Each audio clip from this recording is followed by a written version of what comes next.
Bom dia a todos vocês do Brasil que estão em casa.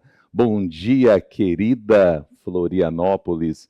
Gratidão por vocês estarem conosco. Sejam bem-vindos ao Olhar 360 Graus.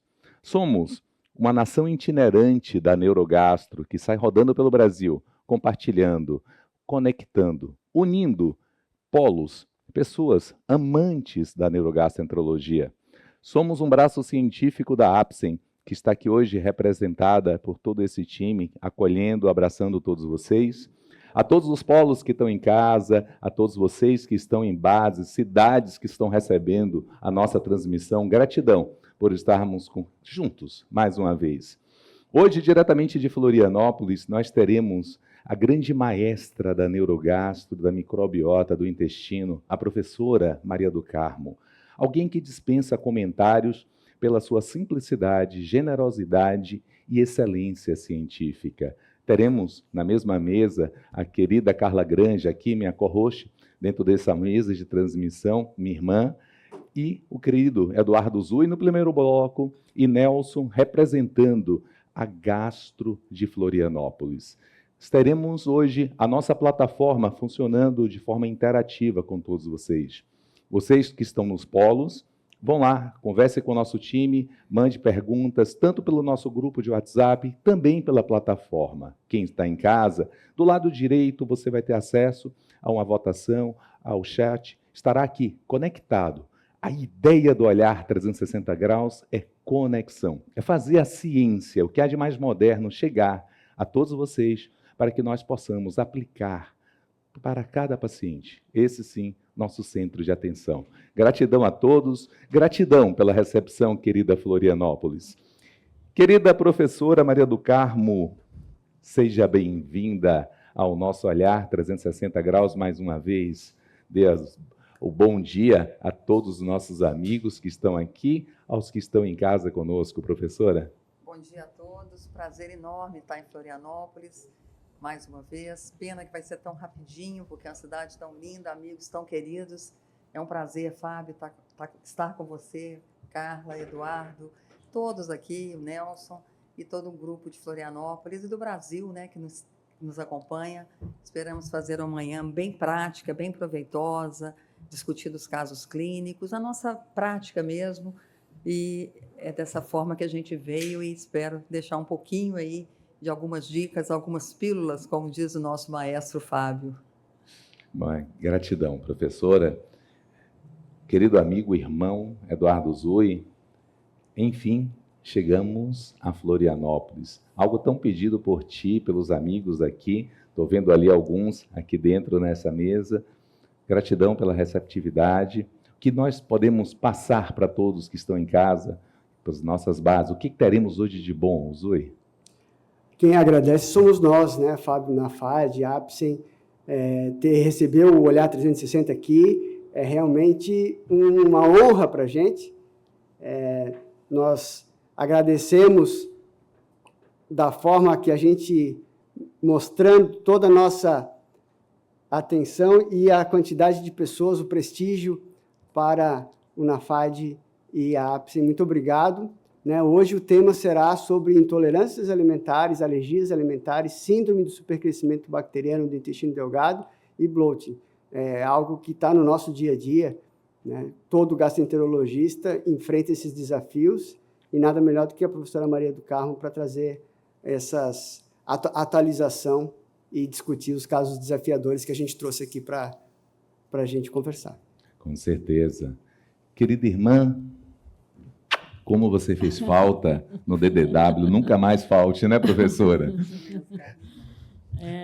Dê as boas-vindas aos nossos amigos, Carlinha. Bom dia a todos. Olhar 360 itinerante, para nós é um presente, né? Um presente que a APSEM nos proporciona, a oportunidade de estar perto de amigos, fazer novos amigos, rever cidades queridas e aprender muito. Então, é incrível estar aqui e muito obrigada por todos vocês que estão aqui presentes, os que estão nas praças presentes, os que estão aqui no nosso chat. Nós estamos aqui para tirar dúvidas e, como a professora disse, fazer aulas bem práticas que vão ajudar no dia a dia, fazer a diferença no dia a dia dos nossos pacientes.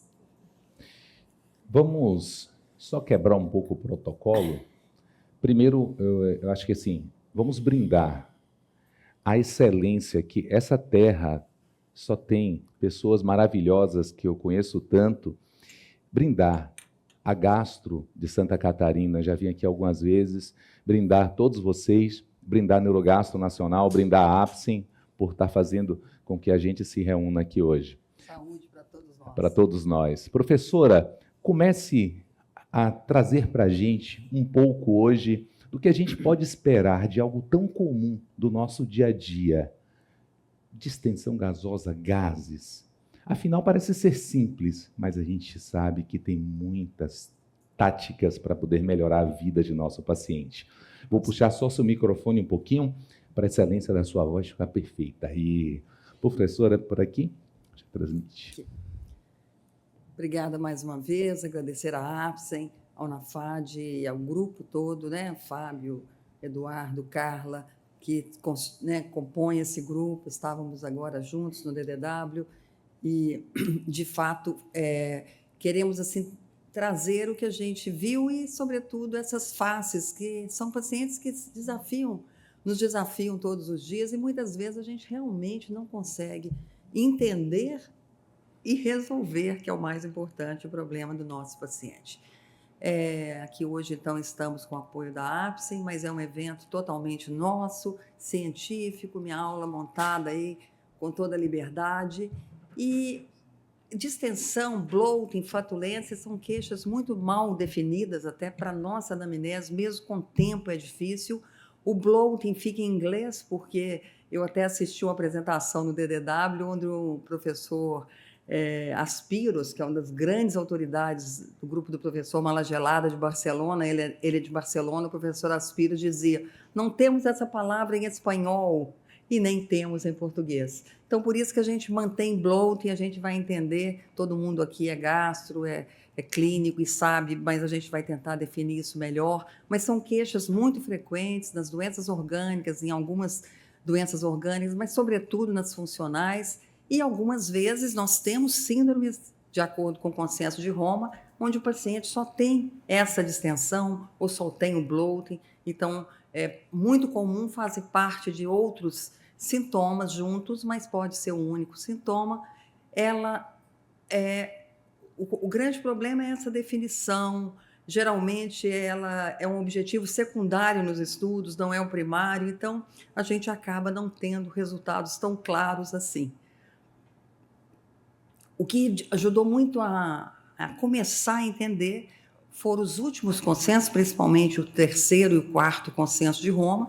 O ano que vem, no DDW, em Chicago, será lançado o Roma 5, a cada 10 anos atualiza, e esse vem com muitas novidades. A microbiota mudou o nosso mundo, e quando a gente está diante do Roma 4, que é um consenso em vigência ainda, a gente praticamente vê muito pouco de microbiota. Então, o consenso de Roma 5 vai trazer talvez mais definições e talvez algumas diferenças, mas talvez a nossa prática ainda mude pouco, mas tem que mudar por isso, porque as coisas mudaram tanto que tem que ser atualizado não só nos conceitos de cada doença, mas na fisiopatologia, nas interações medicamentosas, como a gente pode ajudar os nossos pacientes. E esses gases, muitas vezes o paciente fala, será que, a gente fica pensando, será que esse paciente realmente tem um excesso de gás? Será que é só uma hipersensibilidade à presença, ou seja, uma hipersensibilidade visceral no colo, no delgado, à presença do gás? Ainda é uma pergunta que parece muito mais uma intolerância, uma hipersensibilidade, e poucos pacientes, de fato, têm um excesso, uma produção excessiva, a não ser que tenha, de fato, uma má absorção evidente. Nós vamos passar rapidamente pela fisiopatologia, só para a gente lembrar um pouquinho como produz, absorve e excreta esses nossos gases, todos nós, ingerimos a cada momento. Aqui falando, a gente vai ingerindo nitrogênio, oxigênio. Quando a gente tem uma eructação, é esses gases que a gente elimina, e pela produção intestinal bacteriana é que se forma o hidrogênio, o metano, o CO2 e outros gases menos frequentes. Então, esses outros gases são aminas, são ácidos orgânicos, mercaptanas e indol, que em geral são presentes em quantidades muito pequenas. Eu tive a oportunidade de morar em Barcelona com esse grupo que eu citei durante um ano, no início dos anos 2000, foi parte do meu doutorado, foi um sanduíche, e trabalhava com gases. Naquela época, a gente sabia muito menos, mas colhia os gases, trabalhei exatamente com esses, a maioria das citações aqui, porque é um grande grupo que estuda gases, e eu tive essa oportunidade realmente inesquecível de trabalhar, embora a solução não veio, mas a experiência é fantástica com esses conhecimentos. E o que dá o cheiro ao gás, geralmente são esses outros gases, presentes em 1, 2%. Quando eles aumentam, é que vem o odor mais fétido dos gases. O volume, em geral, é estável, entre 100 a 200 ml, tanto em jejum como no período pós-alimentar. E é interessante, embora o nosso paciente fale que tem excesso de gás, na maioria das vezes não existe grande diferença entre indivíduos assintomáticos e os portadores de doenças funcionais orgânicas. Como eu disse, a gente deglute o ar, nitrogênio, O2, e a produção intraluminal principal de CO2, H2, sulfeto de hidrogênio e metano, especialmente pela presença da microbiota tanto aeróbica como anaeróbica, e existe uma produção também por difusão entre o lume e o sangue. Aqui mostrando apenas essa difusão, né, que ocorre do CO2, do O2, do sulfeto de hidrogênio, do hidrogênio e do nitrogênio. Aqui mostrando essas reações, aqui é o Jorge Serra, que era diretamente o meu orientador lá em Barcelona, é um trabalho dele mais recente, onde mostrando exatamente o que ocorre nessa reação química entre o nosso organismo, essa transmissão com o pulmão, a fermentação bacteriana e a produção de hidrogênio, CO2, metano e o hidróxido de hidrogênio. Então, apenas assim para a gente relembrar mesmo rapidinho. E a gente elimina esse gás até de forma imperceptível, eructações, gases, e o professor Soares, lá no início, eles são americanos, os dois, Levitt e Soares, é que fizeram essa medição da média de eliminação de gases por dia. Então, o paciente chega muitas vezes para nós, fala, não, eu elimino gases o dia inteiro, flatos. Essa semana atendi uma colega médica, radiologista de Belo Horizonte, muito boa radiologista, que chorou no meu consultório por essa queixa. Eu estou ficando impossível, vou ter que fazer laudo só de casa. Queixa de eliminação de flatos. Então, uma coisa assim, é difícil às vezes de abordar, principalmente com um colega, mas será que ela elimina mais ou é a percepção da eliminação, visto que nós temos, todos nós, em torno de 13, mais ou menos 6 eliminações por dia.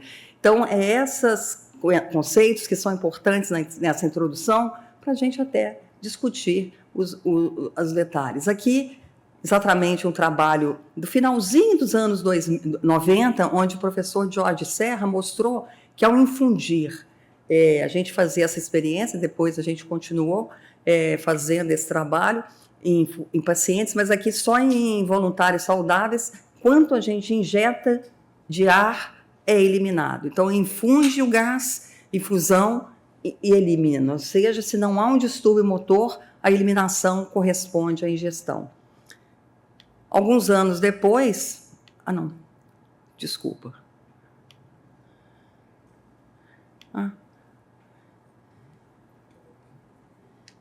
É para voltar.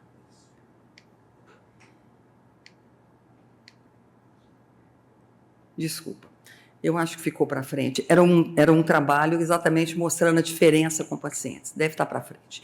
Mas ainda falando da fisiopatologia, as causas envolvidas nessa complexidade da distensão abdominal e do bloating são muitas, né? Desde as sensibilidades alimentares, as intolerâncias que falaremos no segundo bloco, até a ativação da mucosa, mastócitos, hipersensibilidade, como eu já falei, a questão da dissinergia, reflexos viscerais anormais, enfim, a fisiopatologia é tão complexa, hoje a microbiota entra como uma protagonista dessa fisiopatologia, mas ela é considerada multifatorial e ainda não possivelmente diferente em nossos diferentes pacientes, ainda que a queixa seja a mesma. Aqui mostrando, numa apresentação do professor Mark Pimentel, no DDW de 2024, onde ele falava dos 4 M's na fisiopatologia, que ficaria fácil da gente guardar. Possivelmente esses pacientes podem ter distúrbios motores, alguns distúrbios mecânicos, não são os nossos pacientes funcionais, são aqueles com obstrução, aderências e algumas estenoses, e aqueles com má absorção, e o microbioma nessa interface. Então, eu achei interessante esse resumo da fisiopatologia envolvendo aí, e ficou igual em português, os 4 M's. Também, na apresentação do professor Fernando Aspiros, que eu comentei, de Barcelona, é o chefe da enfermaria de neurogastroenterologia lá, ele fez essa apresentação no ano passado, onde ele falava exatamente de como explica o borborigmo, como é que explica a flatulência, como é que a gente entenderia esse sintoma de bloating, que é só essa percepção, né? O paciente chega, isso todo dia, e nos dias, estou sentindo como se eu estivesse grávida de 6, 7 meses, principalmente mulheres que têm esses sintomas, e a gente vai examinar, o abdômen está lá perfeito, sem nenhuma distensão. Esse é o bloating, essa é a sensação do bloating, e talvez essa sensação de um aumento da pressão intraabdominal, uma sensação de estar pleno, né? De estar pleno, e a interpretação disso tudo seria inflamação, microinflamação, digestão lenta, talvez em um subgrupo até mesmo excesso de gases e flatulência. E a disbiose e a microbiota, cada vez mais, nos últimos anos, entram nessa história na fisiopatologia, que a gente nem falava nisso em 2002, 2003, quando eu morei em Barcelona, ou seja, como as coisas realmente mudaram, estava num grupo de ponta e a microbiota ainda não era um assunto do dia a dia ali. Então, os últimos 20 anos realmente determinaram essa mudança radical na fisiopatologia, não só das doenças funcionais, da medicina em geral, das doenças neoplásicas, inflamatórias, diabetes, metabólicas, enfim, hoje a gente teve, eu falei que não teve um horário no DDW que não tinha alguma mesa que tinha alguma relação com microbiota. Impressionante, talvez a nossa prática a gente não tem como ainda agir tanto quanto a ciência avançou nos conhecimentos. Na área da hepatologia tinha aula, na área da oncologia, dos funcionais, da doença inflamatória. Então, não faltou microbiota, e aqui na desbiose, na produção dos gases também, cada vez mais se entende dessa forma. Era esse slide que eu achei que estava após o anterior, mas esse eu fiz, publicado no GUT de 2025, quer dizer, eu fui a autora principal, mas foi com um grupo de Barcelona, onde nós mostramos, lembra daquela curva proporcional no slide anterior? Aqui, então, mostrando essa desproporcionalidade entre o paciente com distúrbio funcional e o voluntário saudável. Então, a gente fazia um trabalho, injetava lípide no jejum, não tinha que colocar uma sonda e ir coletando gás, enfim, um trabalho difícil na época, mas que deu, e que foi motivo da minha tese de doutorado, depois em Belo Horizonte, visto que foi um doutorado sanduíche, mas esses resultados mostravam nitidamente a diferença entre voluntários e pacientes com distúrbios funcionais, naquela época, intestino irritável, e pacientes com distensão. Ainda não existia essa definição de Roma para falar de um grupo só com gases. Hoje a gente tem essa definição. Estávamos naquela época no Roma 2. E aqui mostrando os reflexos vísceros-somáticos, reflexo hoje cada vez mais estudado, mostrando então que esses pacientes, possivelmente um subgrupo, tenha alteração desses reflexos, o que reflete de fato na distensão, não tanto no bloating, mas principalmente na distensão. E aqui um estudo mostrando então o efeito da distensão em voluntários, em quadradinho, claro, E em pacientes com síndrome do intestino irritável, no círculo escuro, olha como diferença a eliminação do gás, o tempo de eliminação do gás nesses pacientes em comparação com os saudáveis. Em alguns poucos pacientes, há uma sobreposição com os saudáveis, mas deu para delimitar nitidamente o grupo saudável daquele com intestino irritável, mostrando para nós que existe sim essa diferença, essa retenção de gás nos pacientes. Opa! E aqui mostrando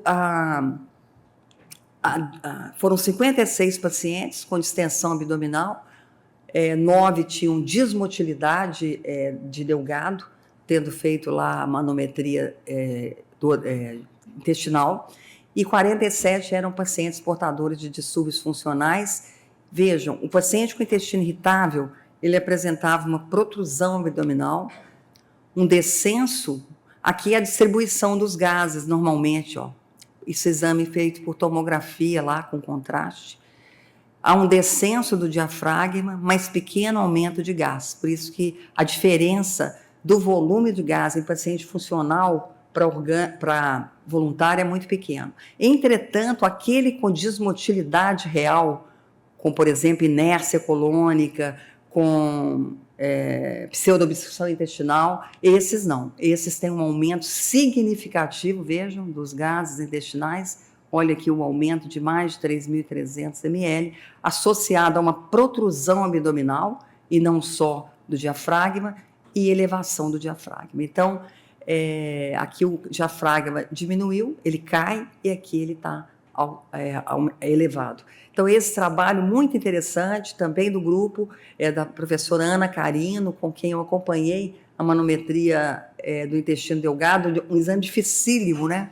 Fica o dia inteiro fazendo, o paciente chega de manhã e fica o dia inteiro, a interpretação dificílima. Então, poucos centros fazem, a não ser realmente em pesquisa, como é esse local do grupo do professor Aspiros. E aqui, então, esses reflexos viscerais anormais, essa propulsão anormal de gases e de não gases, um acúmulo segmentar e focal do conteúdo intestinal, levando, em alguns pacientes, a uma hipersensibilidade, que seria a sensação de estar distendido, ou uma resposta realmente viscerossomática normal, que seria a distensão abdominal. Então, o consenso de Roma 4 conseguiu definir para nós algumas síndromes clínicas associadas à presença de gases. Nós sabemos que os gases, como eu disse, estão presentes como queixa não principal em várias síndromes, em várias doenças. Mas o consenso de Roma 4, ele colocou para nós duas condições muito claras, onde a gente tem condições de, ou pelo menos em pacientes que só têm a queixa de gases, tentar entender se ele tem bloating, ou seja, essa sensação subjetiva de um abdômen inchado ou de gás e flatulência, sensação de um gás aprisionado, e a sensação não, aquele que a gente mede e realmente está distendido, há um aumento do perímetro. Essa é a distensão abdominal. Claro que podem coincidir, mas podem também se apresentar de forma independente. E o consenso de Roma 4 coloca essa possibilidade como real, quer dizer, a gente tem como fazer diagnóstico só da síndrome do bloating ou só da síndrome da distensão, e quando está acompanhado de dor, de diarreia, de constipação, aí ele vai, por exemplo, ter uma síndrome do intestino irritável, cujo bloating não é a queixa considerada pelo consenso de Roma principal ou imprescindível, mas que é muito comum, a gente sabe. As etiologias são múltiplas, tem causas orgânicas, claro, mas especialmente nós vamos depois abordar as intolerâncias alimentares, né, as dietas, as doenças funcionais, especialmente aí a síndrome do intestino irritável, as doenças abdominais associadas aos gases, a constipação e várias alterações viscerais, de reflexo, que às vezes é mais difícil a gente, na prática, fazer esses diagnósticos. Cada vez mais, então, se fala, como o Eduardo Zui salientou, da importância do supercrescimento bacteriano como causa, é uma queixa muito comum. Aqui são siglas que a gente vai acostumando a elas, né? O SIBO praticamente ganhou o nome, então a gente fala SIBO hoje também, porque é mais fácil do que a sigla em português. O SIFO, que seria o supercrescimento fúngico, o IMO, que é o supercrescimento metanogênico, de uma microbiota metanogênica, o LIBO, que é o supercrescimento do intestino grosso. Então, são termos que vêm ganhando a literatura e que a gente vai acostumando a vê-los cada vez mais citados e que, às vezes, a gente tem pouco como fazer o diagnóstico. Hoje, nós temos os aparelhos para diagnóstico de supercrescimento metanogênico e por hidrogênio, então o SIBO e o IMO, mas para o supercrescimento fúngico e para o supercrescimento do intestino grosso, ainda não. A síndrome da pseudoobstrução intestinal, que é uma síndrome especificamente de desmotilidade grave e que a gente separa relativamente fácil. Muitos medicamentos têm essa etiologia e as causas orgânicas, que são muitas e que a gente aqui não vai abordar. Vejam como Roma 4 colocou os critérios para distensão ou bloating.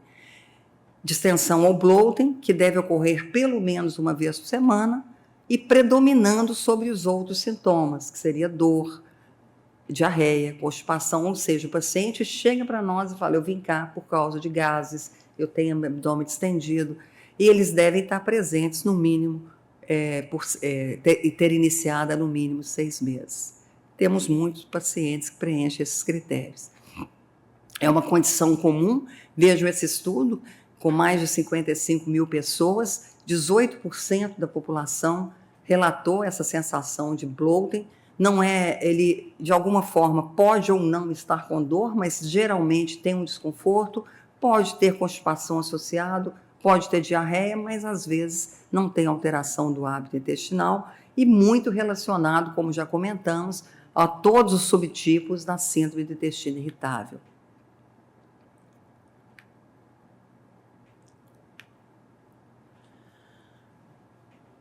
Consideramos nessa avaliação dos pacientes com gases a possibilidade de fazermos vários exames. Claro, o paciente geralmente não tem sinais e sintomas de alarme, então a sorologia para doença celíaca, o teste de hidrogênio e metano expirado, se possível, pensando sobretudo aí nessas condições, tolerâncias alimentares aos carboidratos, as imagens de Delgado, especificamente solicitadas de forma muito individualizadas, assim como os testes para absorção e a ressonância do assoalho pélvico, todos eles que a gente vai avaliar de paciente a paciente, qual que realmente está indicado, não tem uma decisão. Claro que a gente tem hoje, para diagnóstico, se a gente pensa em supercrescimento, são os testes do hidrogênio, eventualmente do metano expirados, que a gente tem como fazê-los hoje, e tivemos a oportunidade no 2014, 13, de fazer em Belo Horizonte com metano,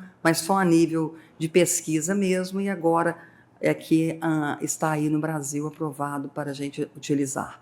A tomografia e a ressonância, como eu disse, esses exames são feitos por ressonância e tomografia com contraste, mostrando então que eles fizeram uma reconstrução tridimensional de imagens com software que usa um algoritmo de reconstrução do ar, mostrando o normal, a distribuição dos nossos gases. Ó. Quem nunca viu é mais ou menos essa que fica. Aqui, obviamente, numa desmotilidade e aqui numa visão de reconstrução tridimensional.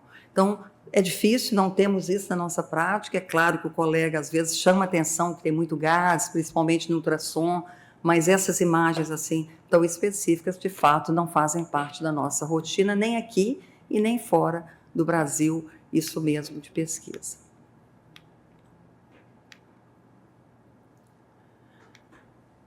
Existe, em 2023, a Associação Americana de Gastrologia apresentou um guideline, uma sugestão para acompanhamento de pacientes com eructações, com distensão abdominal e com bloating, e nesse diapositivo ele está complexo, mas de fato mostra um caminho mais ou menos assim.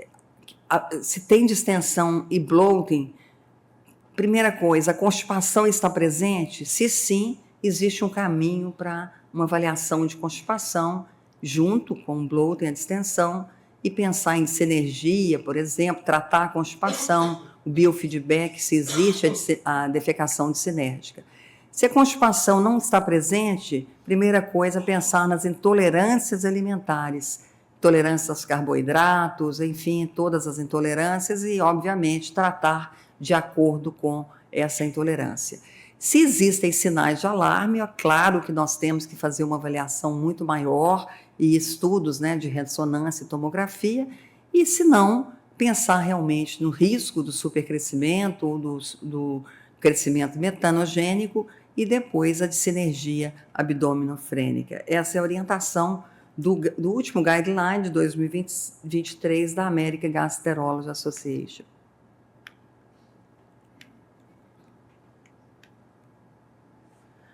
E aqui, esse foi um trabalho mais, assim, diretamente de um grupo europeu, onde eles sugerem exatamente a mesma coisa, mas vejam como fica fácil, assim, eles, numa avaliação de extensão e bloating, será que tem uma associação com dieta? Se existe isso na anamnese, qual a restrição que a gente vai fazer? Frutose, lactose? Será que o paciente ingere altas quantidades de alimentos ricos em FODMAP ou glúten? Enfim, não constipação, se sim tratar, se não supercrescimento, hipersensibilidade visceral e depois essa dissinergia abdominofrênica. Então, mais ou menos um caminho que os dois guidelines, muito parecidos, de forma muito parecida, esse europeu, o anterior da AGA, nos apresenta.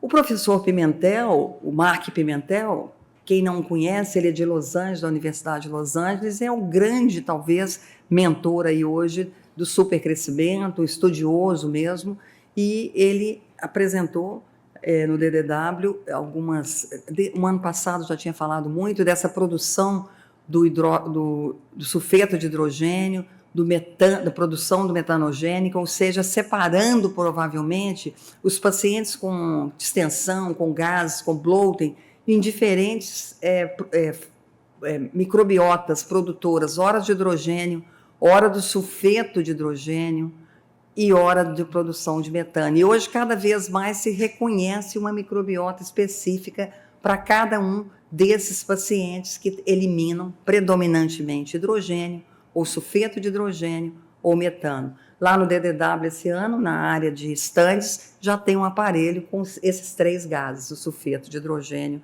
também. E o sulfeto de hidrogênio, só porque ele é mais novo, digamos assim, alguns estudos mostram que é produzido no colo por micro-organismos que consomem hidrogênio, como as bactérias redutoras do sulfato, e a substância tóxica desse gás se acumula no delgado, na presença de supercrescimento, resultando na microinflamação, alteração da barreira e alteração, enfim, de neurotransmissores. Esse é um trabalho também muito interessante, onde os autores aqui apenas mostrando as vias bioquímicas onde ocorre essa produção do hidrogênio, do sulfeto de hidrogênio, do metano e do CO2 a partir da fermentação bacteriana. Então, aqui, em cada cor, representa uma fase da produção, a partir do momento que a gente ingere um alimento, essa redução, por exemplo, da lactase, das enzimas que vão atuando, até em marrom a produção dos gases, do sulfeto de hidrogênio, do metano, do hidrogênio, do CO2. Então, a produção de ácidos graxos de cadeia curta, do propionato, da lactase, do pirivato, enfim, essa via bioquímica que para nós é difícil, mas para a gente entender que ela existe cada vez mais associada à microbiota de cada paciente. E isso tem sido mostrado muito recentemente, essa microbiota metanogênica, que difere em pacientes com síndrome do intestino irritável, com constipação, daqueles com diarreia.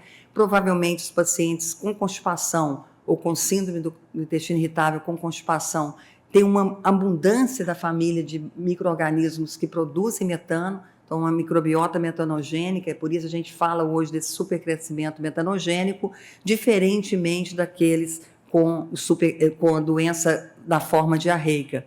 E o professor Pimentel mostrou para nós também, esse ano de novo, o ano passado também no DDW, mostrando então o gás que seria principal, o mecanismo que ocorreria essa fermentação dos gases, ou essa alteração fisiopatológica, a localização, por exemplo, metano, pode ser tanto no intestino delgado como no colo, e isso a gente chama hoje de o overgrowth metanogênico, supercrescimento. Os sintomas são mais associados à constipação e à bloating, e a microbiota presente é essa.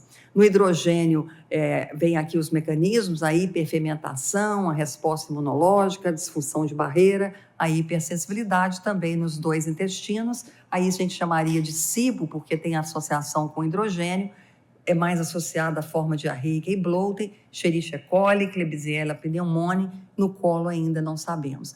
E esse hidrogênio sulfídrico, que é uma disfunção muito mitocondrial, pelo menos em estudos em animais, além da hipersensibilidade, também nos 2 intestinos, chamada hoje de ISO na literatura, supercrescimento por eliminação do sulfeto de hidrogênio, é mais associado a diarreia mais grave, bloating, é o Proteus mirabilis, que tem sido fusobactérios mais implicados. Então, isso nos dá uma ideia de como a coisa fica complicada ou fica mais difícil para a gente entender, mas facilitando como, pelo menos, o conhecimento das coisas que a gente não tinha até muito recentemente.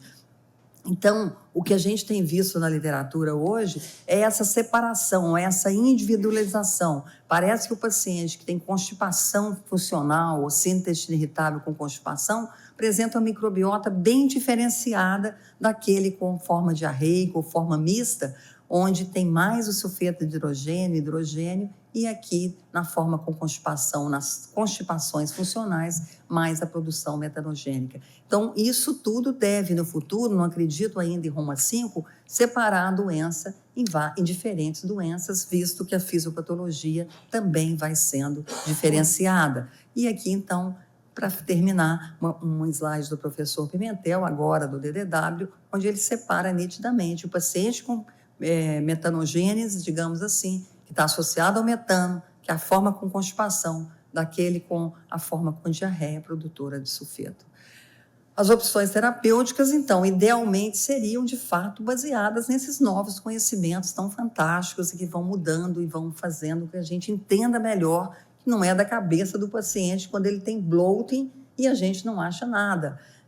Realmente existem alterações importantes. Não existe, como eu disse, naqueles guidelines, um segmento, né, de como a gente vai fazer essa conduta, mas lembra, a gente vai pensar nas intolerâncias alimentares, ver se tem constipação ou não, se tem diarreia, pensar na doença celíaca, nas intolerâncias, a hipersensibilidade ao glúten, no supercrescimento e, eventualmente, claro, em má absorção, em alterações motoras ou mesmo alterações estruturais do intestino delgado. E a ressonância do assoalho pélvico também, de forma bem individualizada. Então, o tratamento hoje, por exemplo, a gente sabe nitidamente que a dieta que a gente consome, muitas vezes é uma dieta associada à produção de gases, dependendo do que a gente está alimentando. Estava numa mesa, acho que o Fábio estava do meu lado, lá no DDW, onde se falava, não pode comer tanta fibra. As coisas vão mudando, né? Que a gente falou até ontem que fibra, que era o melhor para a microbiota, agora eles ressaltam a importância dos fermentados e que as fibras devem ser consumidas de forma moderada. A gente vai aí mudando as opiniões, mas aí são conceitos ainda que estão chegando. Então, falando dos fermentados, dos gases que formam a partir desses metabólitos e os efeitos diretos que seria, então, a doença inflamatória, constipação, alteração de dor abdominal e bloating.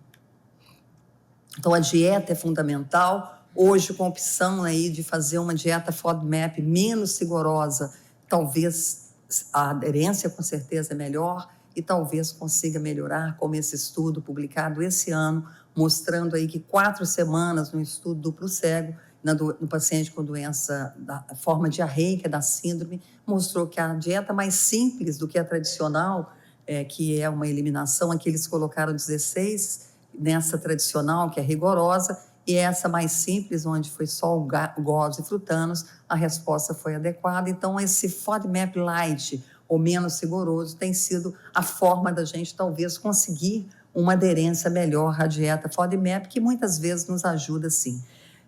O professor Malagelada, que é de Barcelona, ele publicou, junto com o grupo dele, em 2017, esse algoritmo, onde ele, da distensão ao bloating, nessa sugestão das intolerâncias alimentares, da doença celíaca e do supercrescimento, se funcional, se tem causa orgânica ou não, e o tratamento da constipação ajuda muito, a gente sabe disso, nos gases, as fibras, às vezes, agravam os gases desse paciente, então é um desafio, porque eles precisam de fibra, mas piora um pouquinho. Então, é com cuidado que a gente dá fibra nesse grupo, cujo sintoma principal é distensão, mas tem constipação. Os antiespasmódicos, otilônio, por exemplo, mebeverina, são citados pelo professor Malagelada. Procinéticos que podem ser utilizados, os neuromoduladores, aqui cita buspirona e mirtazapina, mas a gente tem experiência com vários, e usa aqueles que a gente dá de forma sintomática, como a galactosidase, a simeticona. Algumas cepas probióticas, de fato, mostram resultados. Biofeedback é o caminho para o tratamento da dissinergia, e os antibióticos quando a gente tem um diagnóstico de supercrescimento bacteriano. Então, aqui de forma muito rápida, mas só mais talvez aí para ficar como mensagem para casa, essas opções de neuromoduladores, de antiespasmódicos, e alguns pacientes que têm dor junto, a pregabalina apresenta bons resultados, como a gabapentina. Todas as opções de tratamento para SIBO, não é só rifaximina, tratamos SIBO há tantos anos sem a opção da rifaximina. Tem gente que realmente não tem condições de adquirir, não é isso que vai impactar o nosso tratamento. Modulações dietéticas, modulação da microbiota com probióticos, cepas específicas e alguns procinéticos, além da simeticona, da alfa-galactosidase.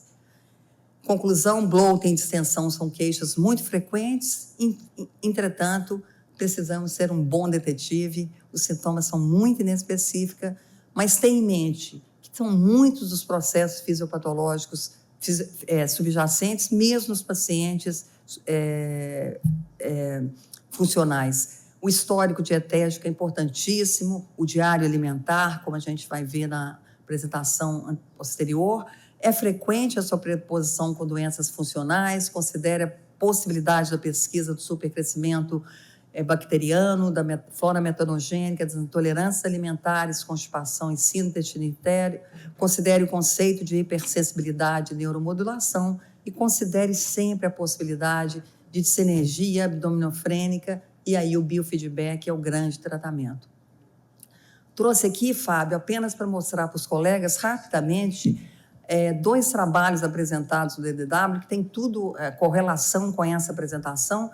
Essa é exatamente do professor Pimentel, que foi talvez o palestrante principal lá em relação aos gases, ao supercrescimento, é do grupo dele, onde eles usaram, isso foi muito falado aí pelo nosso grupo lá na nossa transmissão ao vivo lá do DDW, o trabalho que ele utilizou, a combinação de rifaximina com mucolítico, no caso a acetilcisteína. Isso foi baseado no trabalho de uma brasileira que trabalha com o professor Pimentel, que é de São Paulo, a Gabriela Leite, foi a autora desse trabalho, onde foi publicado agora em agosto do ano passado, onde eles mostraram que em ratinhos, de fato, a rifaximina conseguia vencer o muco, porque a rifaximina tem que passar o muco, a mucosa intestinal. E quando se dava o mucolítico, em comparação à rifaximina isoladamente, em animais de experimentação, havia uma maior penetração da rifaximina com melhor resultado. Então, a partir desse trabalho em animais de experimentação, o professor Pimentel fez esse primeiro trabalho em humanos, onde ele usou a rifaximina em dose padrão, 3 vezes ao dia, 550 miligramas, a rifaximina chamada low dose pura, que eram 200 miligramas 3 vezes ao dia, e a rifaximina junto com a N-acetilcisteína, a N-acetilcisteína 600 miligramas 2 vezes ao dia, e não 1 vez ao dia, como a gente às vezes usa né, para indicações mucolítica propriamente dita. E os resultados foram muito interessantes, onde, semelhantes aos estudos anteriores, não houve alterações significativas no microbioma em nenhum grupo e nenhum evento adverso com a rifaximina, mas eles observaram que quando associada à N-acetilcisteína, ela foi superior à rifaximina isoladamente, com melhora da dor, do bloqueio, da distensão e da diarreia. Isso nos traz a possibilidade da gente tratar o supercrescimento com uma dose mais baixa da rifaximina, o que seria uma possibilidade maior ao nosso paciente de adquirir a rifaximina. Essa semana eu receitei para 2 pacientes essa associação. Como a gente não tem aqui os 600 miligramas, eu dei 2 comprimidos em vez de 3, como eu dava, associado a N-acetilcisteína, 600 miligramas. Existe em pó, existe xarope, existe para diluição. Eles fizeram líquido, então eu mantive a mesma e vamos ver as respostas aí que vem por aí. E o segundo é um consenso internacional sobre pseudoobstrução intestinal em adultos. Pesquisadores aí de todo o mundo, de todos os continentes, fizeram essa publicação, quer dizer, essa apresentação lá que eu assisti, ainda não publicada, mas definindo a pseudoobstrução intestinal, a síndrome de pseudoobstrução, como uma desmotilidade grave do delgado, sem obstrução mecânica, com aquela dilatação grande que a gente mostrou. Esse sim retém gases, esse sim tem uma distensão muito importante. E os episódios são recorrentes, é uma característica cardinal para esse diagnóstico. Vejam, os sintomas cardinais da pseudoobstrução: dor, distensão e bloating. Muitos chegam na urgência, são operados, né? E sintomas frequentes, mas não cardinais: náusea, vômito, diarreia ou constipação. As imagens de raio-x ou TC são suficientes, nenhum outro exame foi considerado indispensável, nem endoscopia, nem laparoscopia. E rastrear a causa secundária, sim, esclerose sistêmica, doenças paraneoplásicas podem evoluir com pseudoobstrução, anticorpos antineurais ou doença infecciosa, e um possível papel para a histologia transmural nesses casos. O diagnóstico diferencial seria, obviamente, com doenças orgânicas ou medicamentos, efeitos colaterais, e a doença quitínica pós-radioterapia, mas as histórias são um pouco diferentes. Avaliação, principalmente, de complicações por deficiências nutricionais e osteoporose, e o SIBO é hoje reconhecido como principal causa das crises recorrentes. Então, o paciente que a gente tem com pseudoobstrução intestinal, esse consenso que vai ser publicado possivelmente no American Journal, no Gut, acredito, ele fala que a gente pode, inclusive sem testes respiratórios, num paciente com pseudoobstrução, fazer aquele esquema do uso intermitente de antibióticos 1 vez por mês, com toda a indicação da literatura, sem precisar de ficar fazendo. O tratamento é o apoio nutricional, correção, obviamente, das deficiências específicas, nutrições específicas necessárias, antibióticos devem ser considerados para SIBO, e não teve consenso, nesse consenso, em relação a medicamentos procinéticos, em relação a laxativos ou análogo da somatostatina, e opioides e cirurgia são contraindicados, devem ser evitados, a não ser procedimentos descompressivos, mas não cirurgia. Eu lembro de vários pacientes assim, operados várias vezes, que chegam, cada vez que chegam à urgência é operado, e na verdade tem esse quadro que leva a bloating e distensão. Então eu queria trazer esses 2 trabalhos que foram apresentados, ainda não publicados, para que todos vocês já tivessem acesso a essas informações. Muito obrigada. Querido. Só temos a agradecer, professora. Deu um pouquinho de um spoiler. Estamos convidando a todos vocês, a todos que estão aqui, para poder nos acompanhar. Pílulas que nós produzimos, esse projeto chamado Caravana da Neurogastro, já está na sua 4ª edição da cobertura APSEM do DDW. Esse ano foi de uma forma muito especial, porque cada dia mais nós nos tornando especialistas em captar sensações. Eu acho que a Caravana tem essa percepção. Está lá o Zui, a professora Ana Flávia, o Barbucci, eu, a Carlinha, comandando todo um time especialista que está envolvido. Foram mais de 60 publicações em multiplataformas, alcançamos mais de 1.700.000 visualizações. Então, imagine o que conseguimos impactar cada colega de cada lugar que poderia utilizar uma daquelas pílulas para beneficiar o paciente. Convidamos a vocês para poder passar um domingo em casa, rodando, para poder pegar um pouquinho, mas dia 7 de junho, a professora já começou a soltar para vocês alguns spoilers, estaremos reunidos de forma online, transmitindo de algum lugar do Brasil, que a gente não fala, a gente chega de repente, e vamos estar transmitindo durante toda uma manhã de sábado, o que vimos de melhor no DDW. Então, fiquem ligados, 7 de junho, de 9 até meio-dia, estaremos lá todos juntos para isso, né? Carlinha, aqui que nós temos na nossa plataforma, convidamos a vocês que nós estamos por múltiplas plataformas para poder fazer, tanto no Instagram, quanto na nossa plataforma de transmissão. Lá vocês vão dar comentários, mandem sinalizações. Aqui, os que estão na plateia, os que estão na nossa base, por favor, mandem para todos nós, para a gente poder começar a debater. Carlinha? A minha pergunta é quantas perguntas você vai me deixar fazer? Porque 3 a professora é perguntas. campeã. Professora é campeã aqui, tem que selecionar e a gente vai tentando, né, assim, ao longo do tempo. Então, professora, é lógico, assim, muitas perguntas com relação à questão de tratamento. Uma bem básica, eu me lembro exatamente da caravana, a senhora comentando que os americanos não falam muito sobre isso, mas nas parasitoses intestinais, normalmente a senhora trata ou faz o exame parasitológico? Pergunta interessante, até porque distensão e bloating não é uma queixa de parasitose, né? Pode até fazer parte junto, mas ela não caracteriza um sintoma de histosomose que nós temos em Minas, não caracteriza um sintoma de Ascaris, nem mesmo de Giardia. Mesmo colonizando ali o duodeno, estrongiloides, talvez associada, mas como única não. Mas, falando da parasitose, eu acho que onde a gente está em regiões de maior prevalência, com certeza, eu acho que a gente pode tratar, até a Organização Mundial de Saúde nos dá essa orientação. E dependendo do paciente, eu peço o exame, às vezes até para...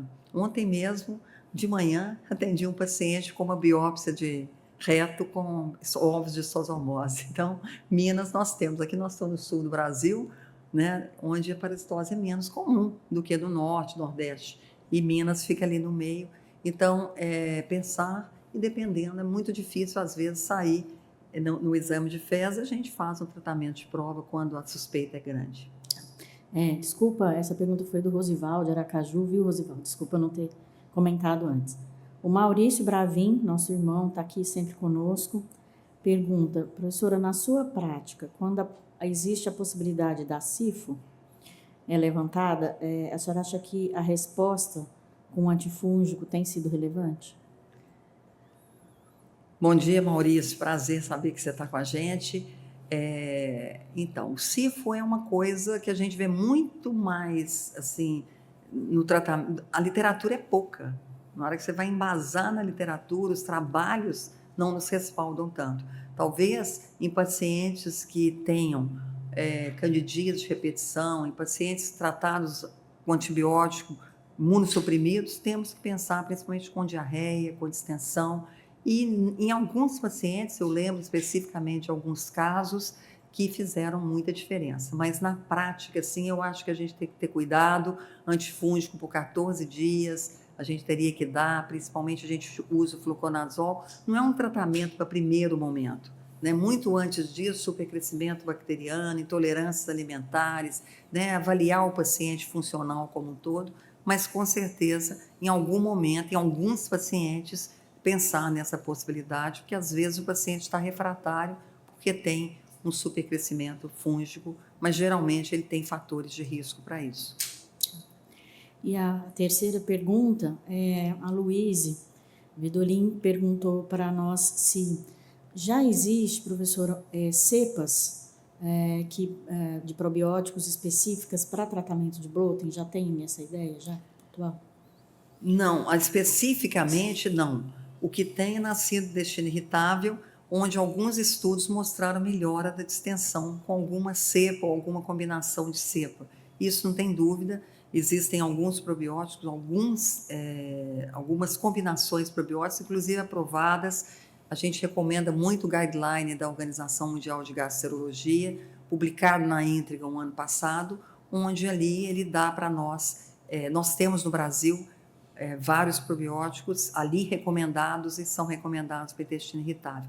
Mas nem no guideline tem só para bloating, por exemplo, ou para distensão, como uma indicação. Então, a gente utiliza muito aqueles aprovados para intestino irritável, que mostraram, e principalmente aqueles psicobióticos, que mostraram ação no eixo cérebro-intestino. Eles devem ser considerados, porque nós vimos como que essa fisiopatologia do bloating é multifatorial. Ela realmente, possivelmente, como nas doenças funcionais como um todo, o caminho entre o cérebro e o intestino está ali, e cepas que fazem essa neurotransmissão, que podem ajudar, hoje chamadas cepas psicobióticas, podem ajudar muito nessa também, ser uma indicação para esses pacientes.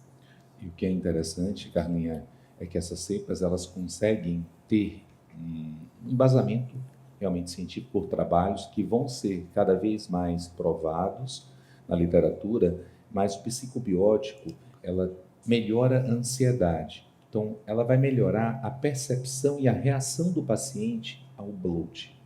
Eu acho que nós temos que, esse trabalho experimental dos 4M, eu acho que é fabuloso para que todos nós venhamos a fazer um entendimento de como interpretar o momento do paciente e o fenótipo que esse paciente se encontra. Que muitas vezes esse paciente está com extrema ansiedade por uma distensão, algum momento de múltiplos tratamentos sem ter uma efetividade terapêutica. E aí, onde entra realmente uma cepa para que melhore essa resposta, melhore essa ansiedade. Hoje nós temos esses dois micro-organismos que estão juntos. A gente recomenda não manipular, a professora trabalha muito isso, não tem lugar para múltiplas cepas, a gente não tem hoje nenhuma consistência na literatura para falar nisso, então não adianta fazer aquelas manipulações loucas, é só gastar muito dinheiro do paciente sem ter uma efetividade. E talvez no bloat é onde a gente menos encontra trabalhos consistentes para o tricíclico, né, professora? Talvez pela possibilidade dele piorar a constipação e piorar um pouco mais. E aí a gente, observando essa evolução da neuromodulação, vê que a pregabalina parece ter uma melhora na percepção da distensão, então melhora da reação, melhora da ansiedade, melhora do transtorno de ansiedade e melhora também na acomodação. Parece que também tem uma ação da buspirona para que esses pacientes tenham. Mirtazapina. Da mirtazapina para aquele paciente que está com perda de peso, que muitos pacientes deixam de se alimentar, por medo de se alimentar, justamente com medo da distensão abdominal. Talvez a buspirona também, pensar nela nas eructações repetitivas, aquele paciente que chega, que arrota o tempo todo, né? E ele fala, às vezes muito mais é um hábito que adquiriu. Ele adquiriu um hábito que ele não consegue controlar, mas muitas vezes é porque ele realmente, e a maioria das vezes é por ingestão, né? Ele ingere o ar e volta com o ar, né? Não é o ar da microbiota formada, é o hidrogênio, é o nitrogênio e o oxigênio que ele deglutiu. Probiótico, só uma palavra, cada vez mais cepa específica, né? A gente assistiu lá para esteatose, para doença metabólica, para neoplasia, mesas muito interessantes, mas sempre cepas muito específicas. Então, e o tempo, né? A gente vê numa diarreia aguda, num quadro mais recente, é pouco tempo, mas num quadro onde toda essa fisiopatologia já ocorreu, até que a gente module de novo uma microbiota para uma eubiose, não é com um mês, não é, nem, embora os trabalhos parem ali, né? Com 12 semanas, o paciente realmente ele precisa de muito mais tempo. Se a gente pensar na fisiopatologia, na alteração de barreira, de sensibilidade visceral, motilidade, não são coisas que vão ser revertidas com uma cepa probiótica durante 2, 3, 4 semanas. A gente entende hoje por que o transplante de microbiota dá certo na colite pseudomembranosa. É do colo, não é? E ela é recente, ela não levou a grandes alterações. Quando a gente vê o transplante sendo feito em outras condições, ele não tem o resultado que tem na colite pseudomembranosa, que tem um tempo muito menor de evolução. Um trabalho muito recente também mostrou que, atualmente, o transplante de intestino delgado, da microbiota do delgado, é que vai ser muito mais interessante do que o transplante de fezes da microbiota do intestino grosso, que é na microbiota do delgado, de fato é ela né, a nobre microbiota, onde estão ali os neurotransmissores, toda a questão da neurogastroenterologia. Então, está caminhando também para essa diferenciação do transplante de microbiota do delgado na síndrome do intestino irritável, nas doenças, outras doenças, inclusive de Crohn, e não no transplante fecal, né? Então, a gente viu muito lá as pílulas, né? Não as pílulas do conhecimento, mas as cápsulas lá, orais para o transplante, que tem resultados muito interessantes, com estandes grandes, mas custa assim $18 mil o transplante, que é aprovado nos Estados Unidos pelo FDA para a colite pseudomembranosa, para o Clostridioides difficile só, né? Então, por enquanto, e a gente entende isso, é curto tempo, não curto, né, agudo, mas é persistente ou recorrente, 6 meses, 1 ano, não mais que isso. Então, não deu tempo. E é mais no colo, onde não tem essas alterações tão nobres, digamos assim, da fisiopatologia do intestino delgado. Só um dado para a senhora entender o quanto que você é importante para a gastroenterologia nacional. Estamos com mais de 350 colegas online, somente na nossa plataforma, já passaram quase 500 entrando e saindo na nossa plataforma. Completamos aqui 50 colegas que estão com a senhora, nos recebendo, nos abraçando. Infelizmente, fecharam as janelas para a gente não se distrair olhando para essa beleza que é Florianópolis. Temos quase 100 colegas em todos os polos recebendo as informações. Online, passando pelas outras plataformas, mais de 200. Estão totalizando em torno de 700 pessoas na primeira hora ouvindo, que poderá aplicar para o paciente. Então, muito obrigado, professora. Eu acho que falar em tolerância, falar em microbiota, falar em intestino, é falar a transformação científica, que o seu poder de estimulação, de falar para a gente que era possível, que o Brasil pudesse acompanhar, para que cada um da gente pudesse aplicar, principalmente no acolhimento, no relacionamento do paciente. Que tratar doenças funcionais, hoje doenças do distúrbio cérebro-intestino, eu acredito que é tirar a mesa e se conectar ao paciente. Tá? Nós temos uma pergunta no polo, não é isso, Carla? Isso. De onde é nosso polo? Mandar um abraço. Laís Bittencourt, polo de Goiânia. Um abraço, querida Laís, lá de Goiânia. Quem está lá com ela é Lisa. Lisa, um beijo no coração. Todos os goianos, daqui uns dias estaremos chegando aí, não sei quando. Então, é o seguinte, professora, ela fez uma pergunta que eu acho que é muito interessante, porque a gente ainda vê muito, né, pedido de, existem alguma evidência ainda para ser solicitado o exame coprológico funcional? Laís, bom dia, amigos de Goiânia também. Obrigada, Fábio. A gratidão é minha, né? Não é de vocês. É um prazer ver a sala cheia num sábado lindo em Florianópolis, né? Aliás, se tivesse aberto, eu ia dar aula de costa, porque mineiro ver um mar lindo assim fica louco. Mas a Laís perguntou do coprológico. Uma coisa difícil. Tem pessoas que têm uma experiência boa, gostam do coprológico, gostam de analisar ali aquela avaliação funcional das fezes, como é assim chamada. Às vezes é difícil fazer a gordura fecal de 24 horas, ali fala de uma eliminação fecal. Eu não uso, não há essa recomendação do coprológico, mas eu vejo gente que utiliza, acha que é válido. Então eu fico assim, não é uma contraindicação, mas também não vejo essa indicação tão clara na literatura. A senhora colocou no guideline, na utilização do otilônio. Otilônio, talvez pela triplação, tem um benefício maravilhoso, porque ele melhora a percepção, melhora a contratilidade, melhora a distribuição gasosa e melhora a reatividade intraluminal, que é um dos M's, que é a motilidade. Isso daí vai melhorar a percepção também do paciente. Então, eu acho que um mecanismo de resgate para melhorar a qualidade de vida. Né? Embora esse paciente não tenha dor, o paciente com distensão e bloat, ele tem muito desconforto. Então, ele acaba falando com a gente que tem dor, né? Ou a gente vai analisar melhor, é um desconforto, é um peso, é um full, né? Ele está cheio o tempo todo. E com isso a gente está autorizado, nós vimos guidelines, principalmente o europeu, né? O americano tem menos antiespasmódico, mas sugerindo ali o otilônio, o consenso de Roma sugere a mebeverina e o otilônio, e não só na síndrome do intestino irritável, porque particularmente para dor, mas nesses casos, como você diz, um efeito na motilidade direta, um efeito no gás e uma melhora desse desconforto, principalmente até a gente fazer uma coisa, se possível, mais definitiva. Mas sim, utilizo sim. Com certeza. Temos alguma pergunta do nosso polo? Nelson, pergunte para o pessoal. Alguém tem alguma pergunta para a professora Maria do Carmo? Eu já vou aproveitar o gancho aí. A gente, como gastroenterologista, tem visto uma epidemia, tenho certeza que os colegas têm visto isso também, de alguns testes caríssimos de fezes, falando de zonulina, IgA, melatonina.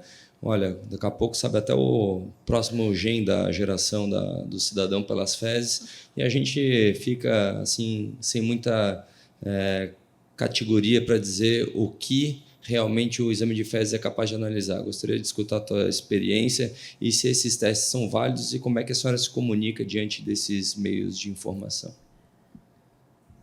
É uma coisa complexa mesmo.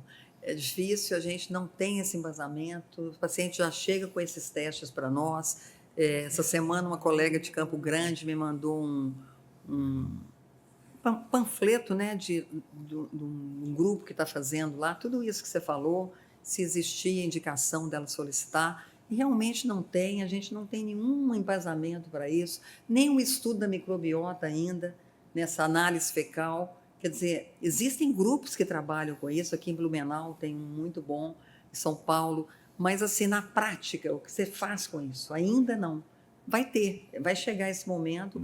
Essa semana tem um site muito bom, que é o Gut Microbiota for Health, que eu acompanho, mostrando uns exames específicos para 2 cepas na esclerose múltipla, como quase uma coisa, a primeira vez, assim, para uma doença, para a gente ter uma ideia que a microbiota é estudada em todas as áreas, né?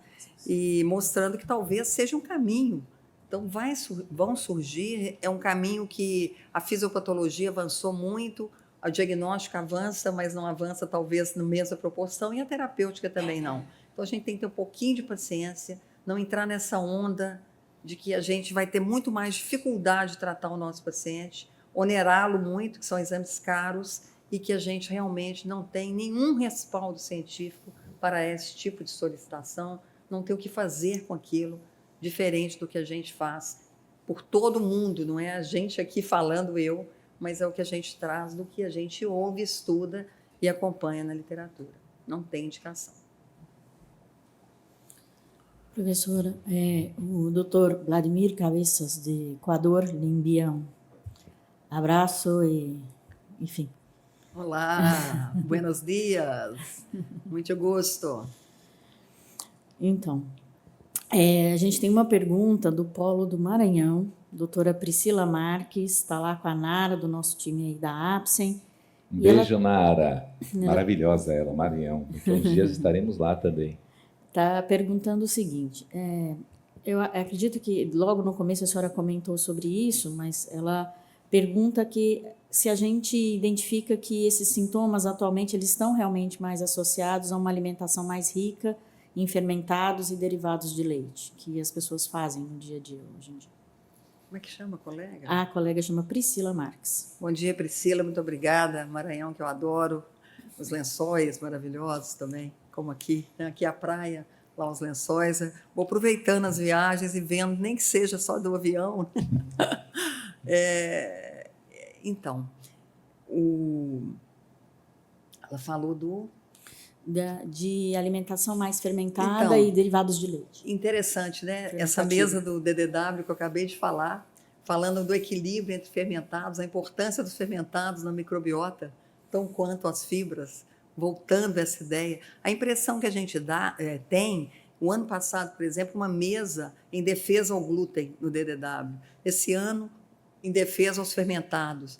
Tentando reverter o que a gente vai depois comentar, essa versão alimentar, o cuidado que a gente tem, porque realmente hoje tem gente que tem medo de comer, que é um dos grandes prazeres da vida. Então, acho que tem um subgrupo muito importante de pacientes com essa necessidade dessa eliminação. A gente sabe disso, os fermentados pioram pacientes, mas talvez ele é muito mais retirado do que a necessidade disso, né? O próprio paciente tira, às vezes até antes de outros colegas fazerem, a gente tem essa experiência. Então, acho que é individual, é difícil falar assim como uma coisa geral.